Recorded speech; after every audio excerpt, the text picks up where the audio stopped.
ఒక ముదుసలి తండ్రి వాళ్ళ అబ్బాయి కలిసి రెస్టారెంట్ కి వెళ్ళారు. మంచి రుచికరమైనటువంటి భోజనం మా నాన్న తినాలని చెప్పి తీసుకెళ్లాడు. రకరకాల వంటకాలు, రకరకాల వెరైటీస్ ఆర్డర్ చేశాడు. ఆ నాన్న పాప అన్ని రుచి చూసే ప్రక్రియలో తేనుపు వచ్చింది. తేనుపు రావడంతో పాటు తిన్నదంతా కక్కేశాడండి. ఎప్పుడైతే తిన్నదంతా వాంతి చేసుకున్నాడో ఆ ప్లేట్ లో పడిపోయింది, టేబుల్ మీద పడిపోయింది, తన మీద పడిపోయింది, కింద పడిపోయింది. అది ఖరీదైనట్టు రెస్టారెంట్. అందరూ ఒక్కసారిగా విచిత్రంగా చిరాకుగా ముఖం పెట్టి చూస్తా ఉన్నారు. ఇప్పుడు ఆ తండ్రి ఆ విధంగా కక్కేశాడు కదా, ఇప్పుడు కొడుకు రియాక్షన్ ఎలా ఉంటది? తీసుకురాకూడదు అనుకున్నాను, ఈ మనిషిని తీసుకొచ్చాను అనవసరం, అందరి ముందు పరువు తీసేశాడు అని అనుకుంటాడా?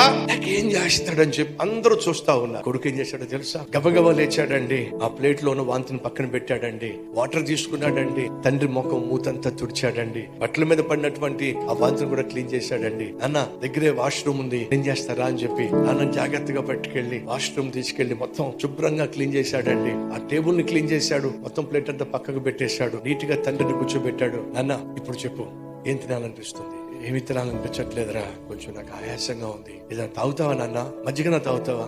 మజ్జిగను తాగుతారా? మజ్జిగ తీసుకొచ్చాడు, మజ్జిగ తాగాడు, బిల్లు కట్టేశాడు. నాన్న వెళ్దాం అని చెప్పి తండ్రి చేయబట్టుకుని భుజం పక్కన చేసుకుని నాన్నను పట్టుకెళ్తూ ఉంటే అక్కడ ఒక పెద్ద ఆయన పిలిచాడు. బాబో, ఒకటి విడిచి వెళ్ళిపోతున్నావు నువ్వు.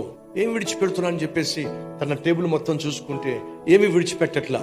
నేనేమి విడిచిపెట్టలేదండి అని అంటే ఆ పెద్ద ఆయన అంటున్నాడు, విడిచిపెట్టకపోవడం ఏంటయ్యా, ఇక్కడున్న ప్రతి కొడుక్కి ఒక ఆదర్శాన్ని విడిచిపెట్టి వెళ్తున్నావు నాయన. అంతేకాదయ్యా, మాలాంటి వయసు మీద పడిన వాడికి ఒక నిరీక్షణ కూడా విడిచిపెట్టి వెళ్తున్నావు. ఏదో ఒక రోజు మా అబ్బాయిలు కూడా నీలాగే మమ్మల్ని కూడా చూసుకుంటారు అనే నమ్మకాన్ని మాకు వదిలిపెట్టి వెళ్తున్నావు నాయన. ఆదర్శాన్ని విడిచిపెట్టి వెళ్ళండి. మొదట కుటుంబానికి, మన చుట్టూన్న సమాజానికి ఆదర్శం విడిచిపెట్టి వెళ్ళాలి.